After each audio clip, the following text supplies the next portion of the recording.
मोहब्बत पाइए तो शायद हासिल हो।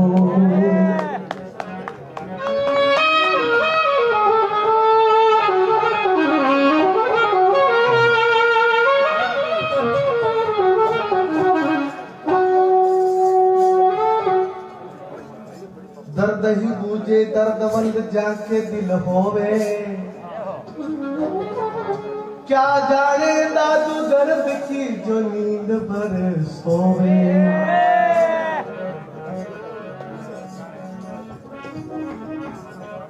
ऐसा कहते हैं जिसकी ना फटी हो पाँव की बीमारी वो क्या जाने पीड़।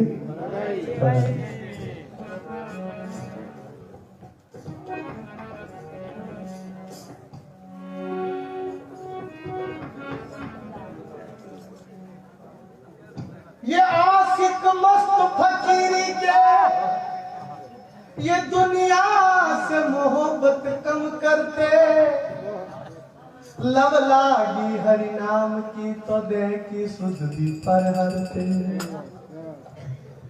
पारस पास पड़ा जिनके तो सोने चांदी का क्या करना। पारस पास पड़ा जिनके तो सोने चांदी का क्या करना। जब चाहे तब सोना है तो खजाना भर के क्या करना।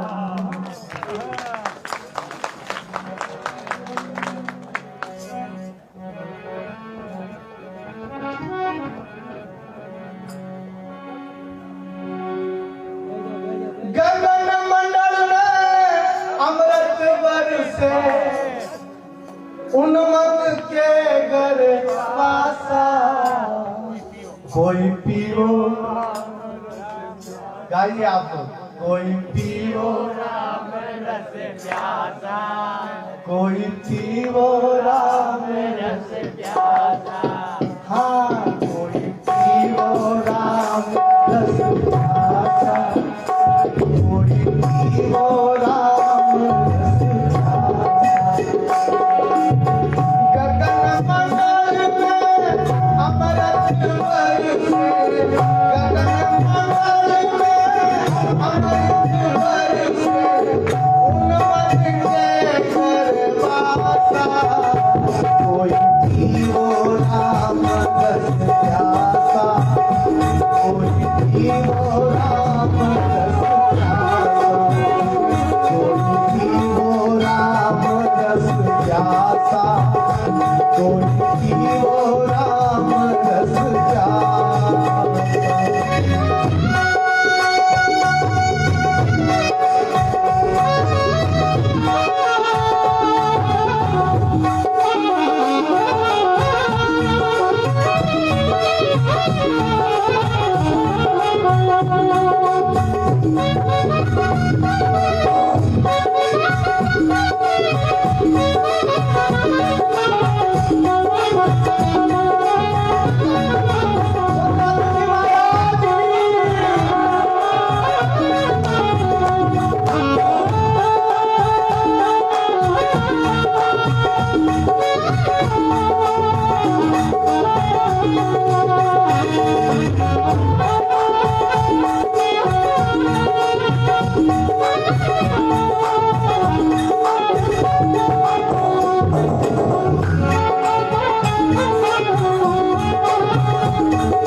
करना तन की आशा, शीश उतार धरे धरणी पर करना तन की आशा।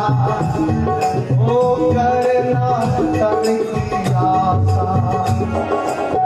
ऐसा मेरा अमित कदर है, ऐसा मेरा अमित कदर है।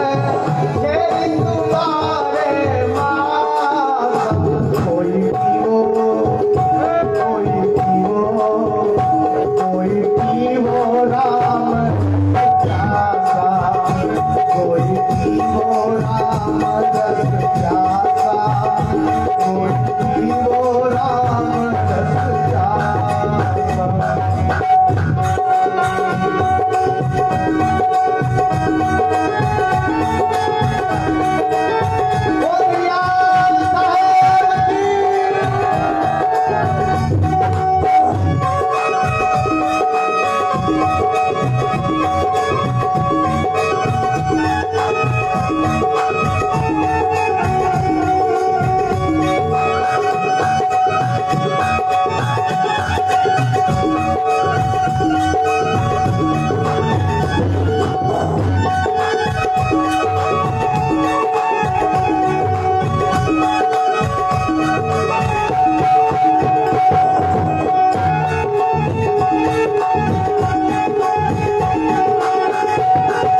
कैसी होनी चाहिए?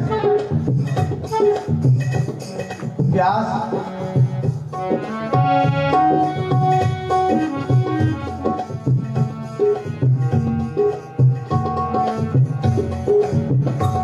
प्यास चकोर पक्षी की तरह है। जैसे चकोर को चंद्रमा से मिलने की प्यास रहती है और वो एक टक उसको देखता रहता, निहारता रहता।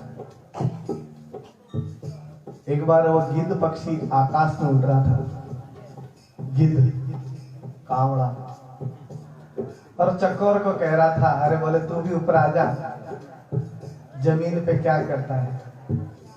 तो चकोर कहता है, भले मैं जमीन पे रहता हूं पर मेरी नजर आकाश में रहती है। दह रहे संसार में जीव राम के पास, जादू कुछ व्यापे नहीं, काल जाड़ दुख त्रास। जो तदादा की स्थिति में जो पूछा हुआ परमहंस होता है, वो शरीर बलि संसार में रहता है, उसकी सुरता हरि नाम में लगी रहती है। उसकी सुरती जो है चढ़ी रहती है, सुरत रहे चढ़ी रहे दिन रात। तो चकोर कहता है, बोले तू आकाश में रहता है ये गिद्धराज, पर नजर तेरी मरे हुए जानवरों पे जमीन पे रहती है, और मैं जमीन पे रहता हूं, मेरी नजर आकाश में रहती है। और तो गिद्ध ने कहा कि तो उस चंद्रमा से प्रीत तो करता है पर तेरे को मिलने वाला नहीं है, वो बहुत दूर है चंद्रमा। चंद्रमा जो गिद्धराज की बात सुन करके चकोर कहता है मुझे पता मिले ना मिले मुझे उसका कोई फर्क नहीं पड़ता, पर मैं तो उसकी याद में अग्नि के अंगारे खाता रहता हूं। तो उसे खाने से क्या होगा? बोले शरीर को भस्म कर दूंगा। अब बोले इसको भस्म करने से क्या होगा? तो उन्होंने कहा कि लोग तो गृह अग्नि में जला करके अपने आप को भस्म कर देते हैं, तो मैंने सोचा कि भस्म करने से कोई फायदा तो होगा ही होगा, इसलिए तो भस्म करते हैं। मत जा रे प्रीत लगा जोगिया मत जा, अगर चंदन की चिता बना दूं तामे अग्न लगा जा, जड़बड़ हुई भस्म की ढेरी ये भस्मी अंग पे रमा जा, जोगी मत जा। तो मीरा कह रही तो कोई इसको भस्म करने का कोई फायदा तो होगा। गिद्ध ने कहा क्या फायदा भस्म करने से, क्या तुझे मिल जाएगा? तो वो चकोर कहता है कि हाँ मैं मिलूं ना मिलूं, पर मैंने इस शरीर की जो भस्म कर दी है, कभी महादेव भोलेनाथ इस रास्ते से निकले कोई संत और ये भस्मी अपने अंग पे रमावे, ये मेरी जो भस्मी अपने अंग पे रमावे, अपने जटा में भी ये मेरी भस्मी लगावे, और जटा में वो चंद्रमा रहता है भोलेनाथ के, मेरी भस्म वहां तक पहुंच जाए तो मैं समझू मुझे राम जी मिल गया। ये मिलना है, ये प्यास है। तो इस ये प्यास किस किस को देगी? गोरखनाथ भरतरी रसिया सोई कबीर अभ्यासा। कबीर जी कहते मैंने भी थोड़ा अभ्यास किया। गोरखनाथ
कोई